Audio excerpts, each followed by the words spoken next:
Adobo ka na naman. Aray ko may hit. Ano lasa? Suwahib!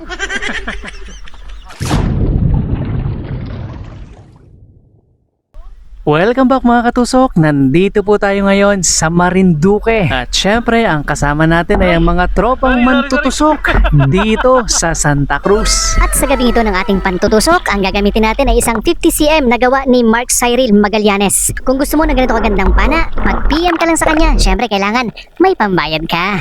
Pero dito sa dagat mga katusok, kapag ka masipag ka, kahit wala kang pera, makakakuha ka ng pangulam. Tulad na lang ng danggit na ito. Ayun, tusok. O, diba? May buena mano na tayo mga katusok. Tapos ang swerte natin, sa Mara lang kasunod. Ayun, tusok. Ayos mga katusok, nakadalawa agad tayo. Sa maral. Kasing liit ng danggit. Eto na agad yung pang-apat mga katusok, dalawang magkatabi. Pinagdikit ko para isang tusok lang. Ayun, tusok. O, diba? Para kung magjowa man sila, hindi malulungkot yung isa kasi hanggang sa kawali, magkasama pa rin sila. Pero meron ako nakita, walang kasama. At ang itsura, mukhang malungkot pa. Ayun, tusok. Siguro kung hindi ito binasted, baka iniwanan ng jowa niya. O, diba? Ang lungkot ng mata. Pang sinigang? Kuming. Sigang. Masigang? Ganda. Aray mo. Yari ka. Eh lalong mas masarap sa sinigang yung ganitong malapad na danggit. Ayun, tusok. O ayun, may tinusok din yata yung kasama natin. Danggit. At mukhang siniswerte tayo dito sa buhanginan mga katusok. Nakikita niyo ba yan? Tatlong magkakasama. Ang lalapad na sa maral. Plano ko sanang pagdikit-dikitin para isang tusok lang. Yun nga lang, lalong naghiwa-hiwalay kaya eto na lang. Ayun, tusok. Pinili ko na yung pinakamalapad mga katusok. Pagkatapos ay tumawag tayo ng backup para mahuli nila yung iba. At pagdating naman natin doon sa una-unahan, eto, danggit na uli ang nagpakita sa atin. Ayun, tusok. Ang dami nga palang nagpapakitang mga danggit mga katusok pero pinipili lang natin yung medyo malalapad. Eto, medyo maliit pa. Iwasan muna natin. Dito tayo. May nakita akong danggit. Nagtatago pa sana. Akala'y hindi ko nakita. Ayun, tusok. Apat kasi silang magkakasama kanina mga katusok. Nagtakbuhan na yung iba. Kaya ayun, napag-iwanan siya. Eto, medyo malapad-lapad na kaysa dun sa kaninang manitis. Kumarang lang yung maliit na tingin kaya pinalayas muna natin bago natin tinusok. Napakasarap pa naman sa sinabawan o kaya sinigang ng ganitong klase ng isda mga katusok.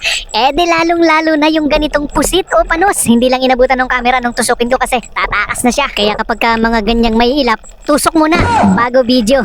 O ayan, bihira tayo makatusok ng ganitong klase ng isda. Eto yata yung tinatawag na matang baka. Yari ka sa sinigang.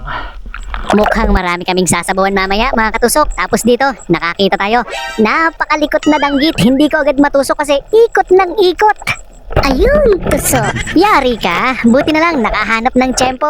Kasi kung sumablay, sayang naman. Likot mo ha. Eto naman hindi malikot, pero nasa ilalim ng butas. Ayun, tusok. At kapag ka nasa ilalim ng butas at mahilig sa madilim, itiman yon. At pagkatapos ng itiman, dito naman tayo sa dilawan. Ito yung tinatawag namin dito na hinog. Balang ni naman yan sa Quezon. Yan ang isa sa paborito kong isda. Ang sarap kasi tsaka malinamnam yung kanyang lasa. Ayun, tusok. Ang ganda talaga ng labas ng mga danggit ngayon sa lugar na to mga katusok. Siguro walang naglambat. Kaya ayan nagkalat lang yung mga danggit dito lang yan sa mababaw Halos nasa isang di pa lang mahigit yung pwesto nila. O ito pa isa. Pero kung nataon na may naglambat o kaya naman maraming nakalagay na mga baklad, nako, andalang ng matutusok natin. Pero hindi lang isda ang nagpatusok sa atin ngayong gabi. May nakita tayong malaking pugita mga katusok. Napansin ko yung gaway niya dito sa gitna ng biyak na bato. Pero hindi talaga ako ganun kagaling mangiliti. Kaya ayan, tinulungan na tayo ni Katusok Edwin. Siya kasi yung veterano pagdating sa pangingiliti ng pugita. O diba? Labas kagad. Matindi talaga ang talent ni Katusok Edwin pagdating sa pagpapalabas ng pugita. Yan ang isa sa maganda dito sa mga kasama ko sa Santa Cruz mga katusok. Hindi ka nila iiwanan kapag may ganyang nahihirapan kang kunin na pugita. Tutulungan ka talaga nila. Adobo ka na naman. Pero pagkatapos niyan, may nahuli pa akong isa. Hindi nga lang kalakihan, pero nadakot ko, di ba? Marunong na pala akong dumakot. Ulong-ulo. Paano na ito? Agatin mo. Pero ito'y nakakapanghinayang mga katusok. Ayan oh. Sayang, sablay. Lapad pa naman sana. Pero ganun talaga, may mga pinagtagpo. Pero hindi itinadhana para maiulam ngayong gabi. Okay lang yan, kasi kapag ka may nawala, laging mayroong kapalit. Eto, samaral ulit. At ang mas maganda nun mga katusok, ayan oh, mas mabait kaysa dun sa nakatakas kanina. Ayun, tusok. Pero kaya pala naman medyo mabait. May tama pala siya mga katusok, may galos yung kanyang katawan. Baka nakatakas dun sa mga kasama natin. Tapos nakakita ako ng kanuping, ang galing magtago o sumuksok sa buhangin. Ayan oh, hindi ko na kinakalabit yung trigger kasi matalas pa naman yung pana natin. Tinutusok ko na lang yung buhangin. Pero dahil patsamba lang ang pagtusok, madalas, sablay.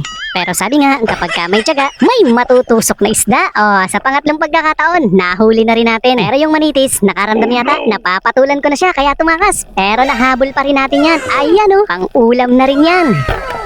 Kapag ka ganitong malapit na tayo sa finish line, hindi na tayo dapat maging pihikan. Kaya yung mga magpapakitang pang-ulam, tutusukin ko na yan. Ayun, tusok. Pero meron niyang kasamahan mga katusok, nandun sa kabilang side. Tumakbo ay tumakas pala. Ito, hinabol natin. Buti na lang inabutan pa rin natin, hindi siya nagpakalayo-layo. Kaya maganda rin talaga na malakas at maliwanag ang flashlight. Ayun, tusok. Para yung mga tumatakas at nang iiwan, ay nakikita natin kung saan napupunta. Uy, ang sarap nito. Paborito.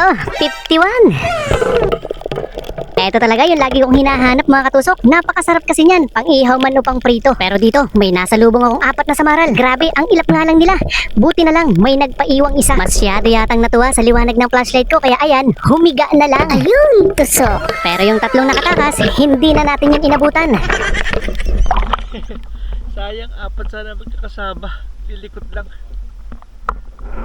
Ganon talaga pagka minsan mababait, minsan mailap, katulad na lang nito. Ang ilap niyan, buti na lang inabutan pa rin natin. Sayang, ang lapad pa naman kung nakatakas. Eto na yata ang pinakamalapad na samaral na natusok natin ngayong gabi. Amazing! Siguro humigit kumulang nasa 400 grams yan mga katusok.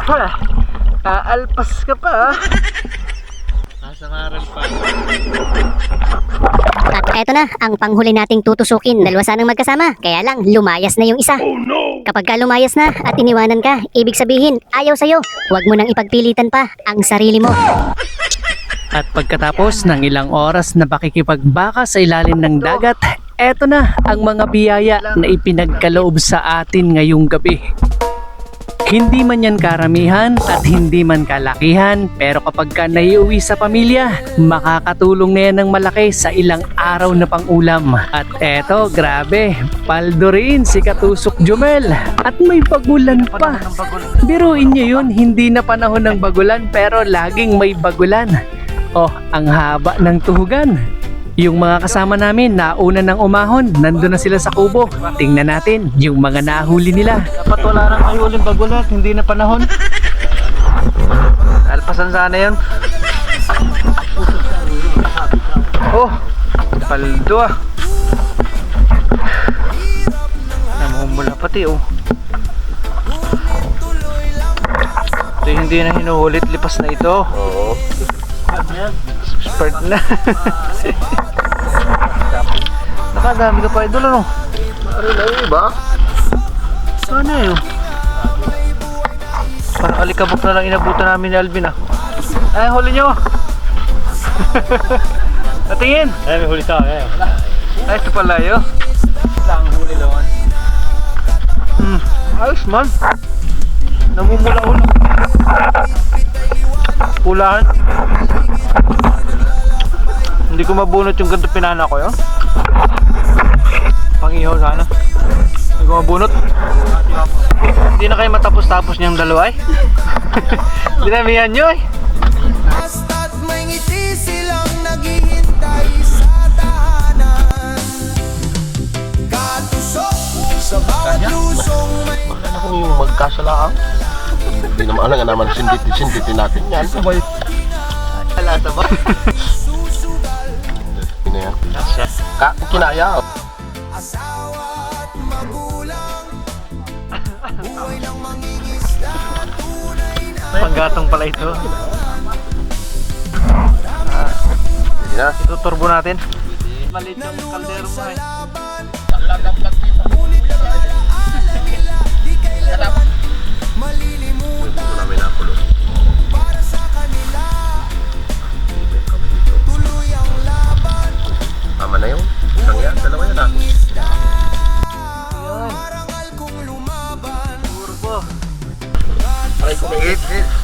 sa Suwahib. Suwabarak. Okay, kaunta mo. Oh, kaon. Hapunang almusal. Nas na eh. Lapit, lapit. Unang hain para kay Ninong. Hindi pa tubig ko pa rin. Ari. Paano sa sinalim? Tara pa rin. Diyan ka sa may kay Idol. Ito dito. Ariko. Mainit. Bagong luto siguro ito.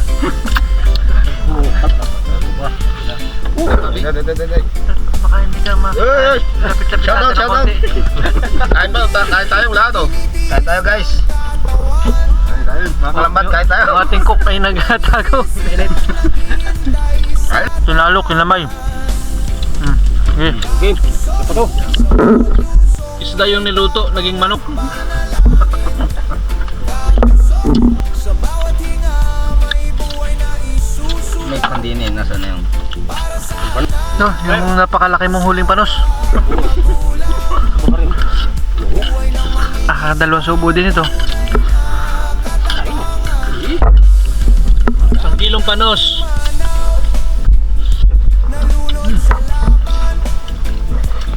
Init.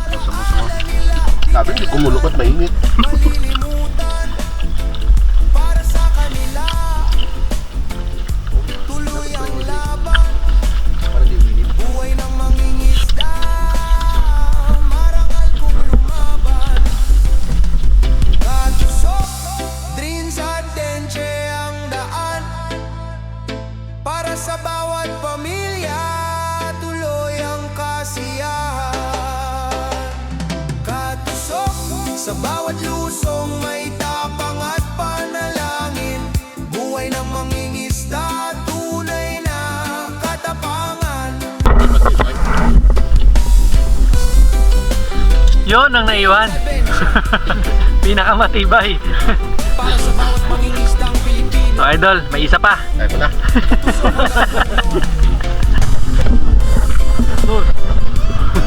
Yeah.